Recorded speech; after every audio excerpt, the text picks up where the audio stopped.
আমরা চাই অতি দ্রুত যেন আমাদের এই হাদি ভাইয়ের হত্যার বিচারটা যেন তাড়াতাড়ি শেষ করে। বাট এখন পর্যন্ত আমরা কেন্দ্রীয়ভাবে কোনো নির্দেশনা পাইনি, তো আমরা অপেক্ষা করছি যে কেন্দ্রীয়ভাবে আমাদেরকে জানানো হবে।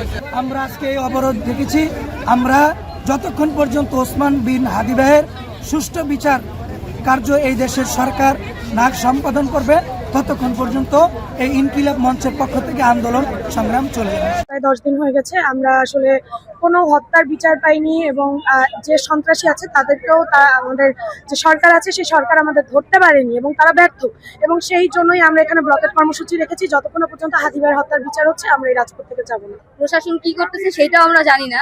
যে আমরা প্রশাসনের কাছে বলতেছি যে আমাদের হাদি ভাইয়ের বিচারের জন্য যে ভারত গিয়া কিভাবে আমাদের যে আসামি আর কি সে কিভাবে ভারত গিয়ে পলায়, তাহলে তাকে ভারতে কিভাবে জায়গা দেয়। আমাদের যে আমরা নতুন করে বাংলাদেশ আবার স্বাধীন করলাম, তাহলে আমাদের যে এইভাবে এখানে আবার আমাদের ভাইদের একদম রাজপথে মারা হচ্ছে, এটা প্রশাসন কি দেখছে না?